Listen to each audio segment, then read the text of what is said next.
So with that high level management pack put in place, I'm going to dig in on some of the areas that you can look at from a KPIs and a metrics perspective, and just offer some big picture macro targets that you can look at, and you can ask yourself the question, well, are we in this sweet spot or not? And if not, what do we need to do? What adjustments might we need to make? So in terms of things I think about when I'm looking at a marketing agency, so the big one is labor cost. If you take your client fees and you get the total value of people that are delivering the labor costs in relation to servicing those client fees, your labor costs should be somewhere between 55 and 65% of the labor costs. So for every €1,000 that you're billing, somewhere between 550 and 650 euros of that will go on labor.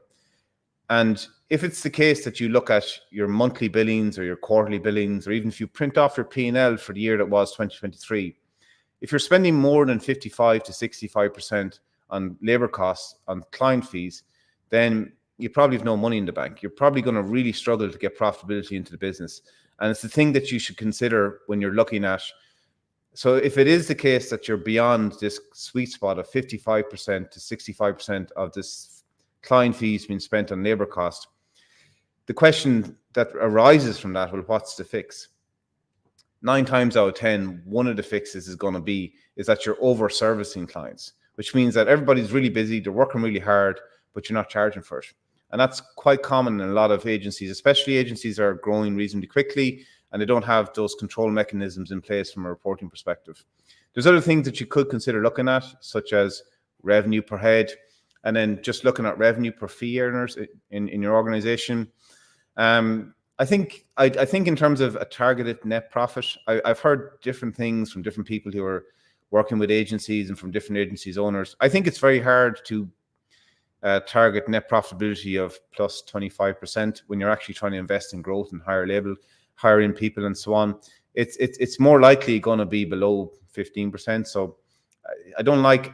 So the first thing to say is I prefer most agencies to grow profitably, because not doing so can run into its own problems.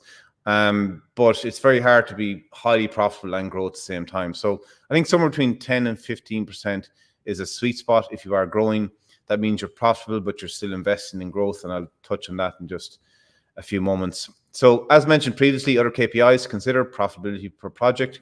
Can you print off all the projects from last month that your team are working on, and then ask the question, well, what was the budget for the client, or what was the fixed cost? Depends on how it is that you're bidding for work. And can you multiply the number of hours worked last month by the adjusted labor costs, which you can consider, and say, how much did we spend on this project last month in terms of what we intended on spending? Are we profitable? Are we not? How much of the allocated time and budget have we eaten up?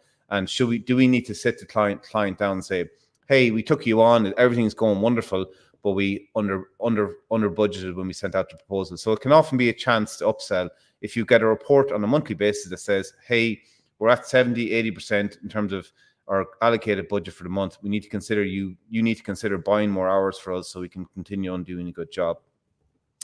So other areas to look at on your P&L. I think one of the areas which is kind of interesting sometimes is that if you look at a lot of marketing agencies, they don't spend any money on marketing. And I think that's a mistake. I think most agencies that are trying to grow should be investing something like 5% of their revenue into trying to grow that business. Now, obviously, you will have skills internally in terms of what people might be able to do.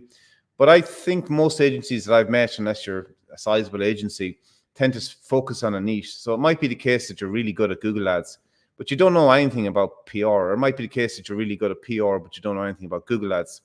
So it is the case that even if you are a marketing agency, that you might need to consider bringing in professionals to help you in the areas of marketing that you don't have the internal capacity for. And I think that spend should be about 55% of your annual revenues. Now, obviously, some of your internal staff might end up working on this kind of marketing, which is promote your own business. And if you add up the labor costs of your internal team working on growing your business, or brand building, as I like to call it, so it could be 5% of a hard spend on just external consultants, whatever that might be. It could be everything from doing videos to paid advertising on social media, and plus your internal labor costs. It should be about 10%, possibly. So somewhere between 5 and 10% invest in brand building to try and get new opportunities to try and grow the business if that's what your intention is. One of the things to look out for is you again print out your client fees for the year and ask the question, well, what percentage of our client fees are we reliant on one client? And if it is the case that when you look at your revenue that more than 20% of your client fees is coming from just one client, then you've got a big fish problem. It might be the case that you're over-reliant on that client. And if they were to leave, can you risk mitigate in terms of trying to spread the risk by getting new clients in and so on? In terms of looking at your reporting, I would suggest that another area that you need to consider is to print off the time that people are, a lot of agencies actually are not recording time, which there was a move towards value pricing in the last 5 years, which was people deciding not to record time and trying to sell value. I actually think it's possible to do both.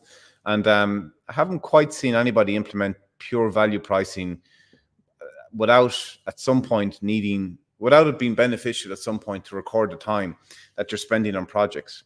It might be the case that I've seen people break it up whereby they'll just record the time for the first or 2-3 months of the engagement just to see how much time we're spending on this, and then suddenly they can drop off, or if it's a retainer, they might not record the time on retainers because they've recorded it or they kind of know where they are from a margin perspective. But I think that recording time sporadically, maybe even, but I think recording time all the time is useful. And having come from an accountancy practice where, as professional services businesses, I know the pitfalls of recording time. Everybody gets to 3 o'clock on a Friday and suddenly filling out timesheets, which is just stuffing hours in to try and close out the week and get away. And that's the pitfalls of recording time. You can mitigate those pitfalls. You can say to staff that we're not using time recording to judge your performance. We're using time recording just to figure out if we're profitable on this client. So there's different things you can do in that space to make the use of that as being a tool in your business beneficial to just understanding whether you're going to be profitable or not. If you are recording time across the business, if your staff are spending like somewhere between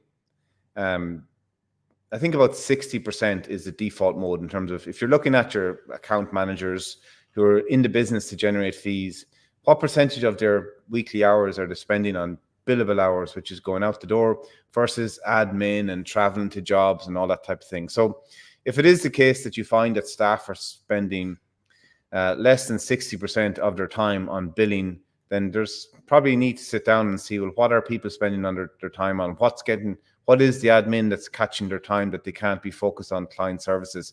In a highly optimized agency, you can get that figure to 70% and all the way up to 80%, whereby you've got some back office operations. Client managers aren't necessarily holding so much of this admin-y stuff. And you can get to a point where they come in on Monday morning and all you have to do is engage on projects and service clients. And at that point, you can get above 70%, all the way up to 80% of staff time being billed out the door, which is the happy place. Again, it's very difficult to do, to be optimizing for all these things as the agency is growing, but just something to consider. Other areas to look at when you're calculating your labor costs, to judge time and to judge your labor cost per hour when you're trying to figure out if you're profitable on clients, you got to adjust for sick pay and adjust for holiday pay, and you get this. So you've got the labor cost per hour that you have from your payroll. You got to adjust it so it's going to be higher because you got to allow for people taking holiday pay. You got to allow for people taking sick leave and so on. Office space is another one, and I'll just touch on a few of these. I'll just summarize reasonably quickly. So in terms of your spend on rent, it's going to be somewhere between 3 and 6% of your client fees on an annual basis. Now, in a post-remote working world, what's it going to be? That figure might be a bit dated. Maybe you can get away with a smaller spend on rent as everybody goes to remote working and so on. In terms of the amount of cash you want to keep in your bank, it's usually wise to keep somewhere between 2 and 4 months cash in hand. Some people like to carry all the way up to 6 months cash in hand. The idea of your operational costs. So let's say your operational costs of running the business on a daily basis are 30 grand a month or 50 grand a month, let's say. Well, you want to keep maybe 150, 200